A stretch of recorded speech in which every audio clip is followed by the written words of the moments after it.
Hello and welcome back to Live from Paris. Time now for business news with our business editor, Owen Fairclough.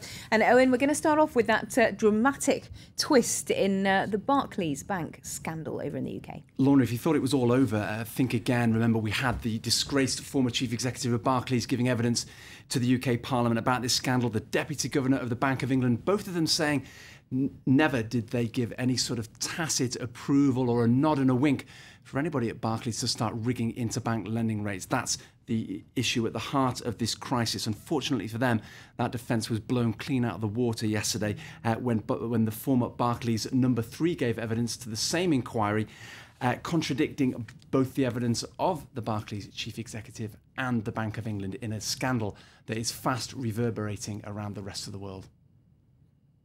He told his traders to submit false interest rates, but says it was part of a gambling culture at Barclays Bank. Former number 3 Jerry Del Messier testified before the Parliamentary Select Committee. Del Messier says he thought he was being given the green light by the Bank of England and his boss, former CEO Bob Diamond. Did you regard it as an instruction from the Bank of England or from the public authorities generally in England? From the Bank of England. I relayed the contents of the conversation that I'd had with Mr. Diamond and fully expected that the Bank of England's views would be incorporated in the LIBOR submission. This meant eventually reducing the LIBOR rates with the backing of the bank's top executive, Bob Diamond. But this is not his version of events. Diamond lays the blame squarely at the door of the traders. When I read the emails from those traders, I got physically ill. It's reprehensible behaviour, and if you're asking me should those actions be dealt with, absolutely. He added that those involved should be dealt with harshly. The LIBOR rate is a benchmark interest rate set in London from estimates supplied by banks as to how much they believe other banks will charge them for loans. It's a crucial tool for the global markets and can dictate lending rates, for example, borrowing costs for homeowners. Last month, Barclays was fined £290 million for attempting to manipulate the LIBOR and Euribor rates between 2005 and 2009 to make the bank appear to be in better shape than it really was. This parliamentary inquiry into behaviour across a number of banks has prompted some to suggest that the whole system has been rigged for the last 7 years.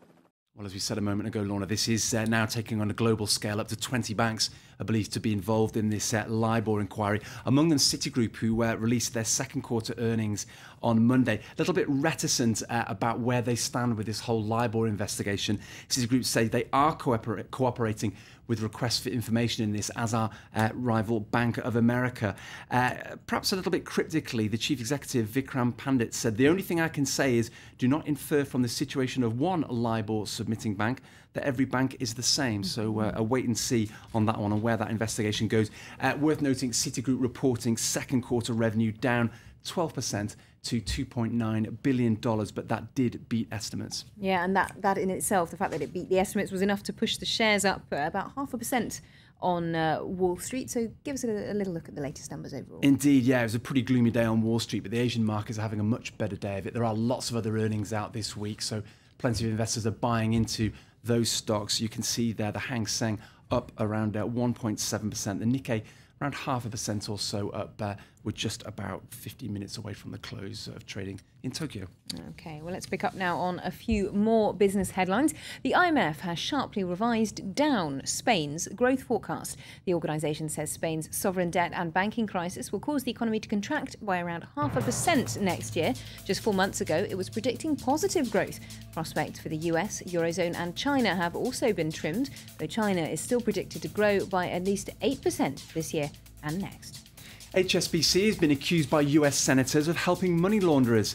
A new report says the bank allowed affiliates in countries like Mexico and Saudi Arabia to move more than $7 billion from illegal funds into its US base without adequate controls. HSBC has apologised and promised to double its compliance budget for applying anti-laundering legislation.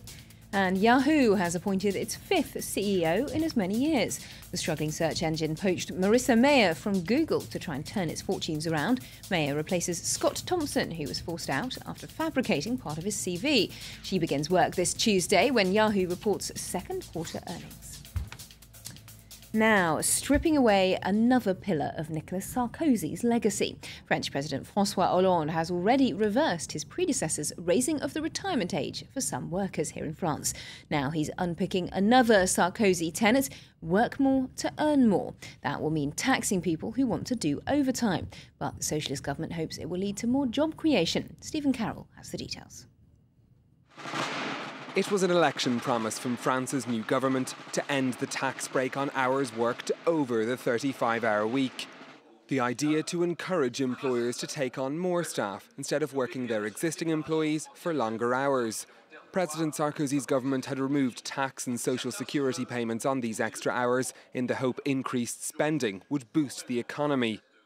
The measures announced on Monday are expected to earn the state €700 million in taxes from workers from August 1st until the end of the year, and another €980 million in social security payments from both employers and employees.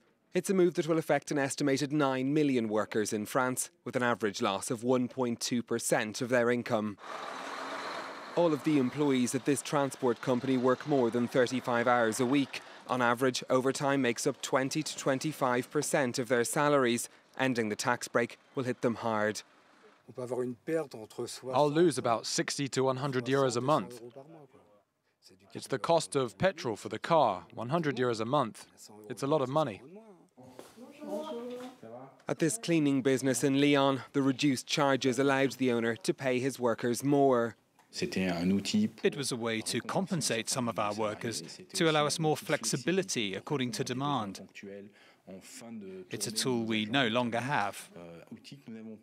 The government does have the backing of the French Court of Auditors for scrapping this measure. It had criticised the tax break for its ambiguous effect on employment levels.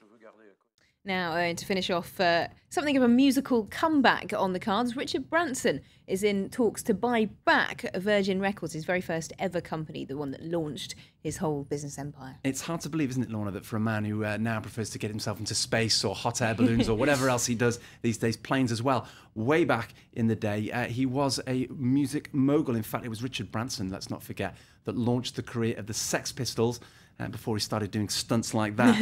Now, according to the Financial Times, Sir Richard is in discussions with the former head of Virgin Records' French subsidiary to launch a joint bid to buy back Virgin Records. Now, he sold Virgin Records to the British label EMI back in the 1990s.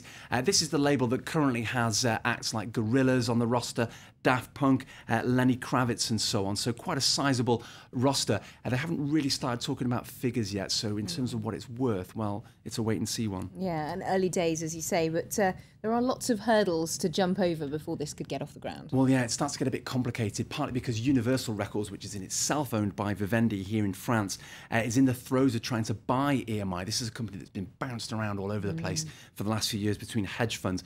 It's thought that Universal wants to offload EMI to try and meet EU regulations. Now, the EU is concerned that by buying EMI, Universal is going to buy itself maybe up to half of the recorded music industry worldwide, so is concerned about competition there.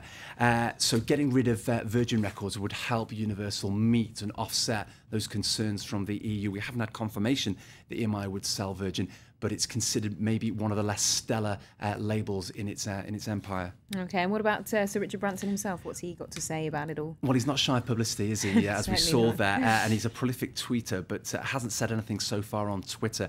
Of course, it depends how much this label's now worth. We know Richard Branson is a man who can get companies for a good bargain. It depends. This company was worth, or was sold, I should say, for around £600 million back in the early 1990s. What it's worth today, well, we'll have to wait and find out. Okay, thanks very much, Owen, for that. And that's all the business news for now, but do stay tuned. Stuart Norval will be here with more news headlines right after the weather. Next.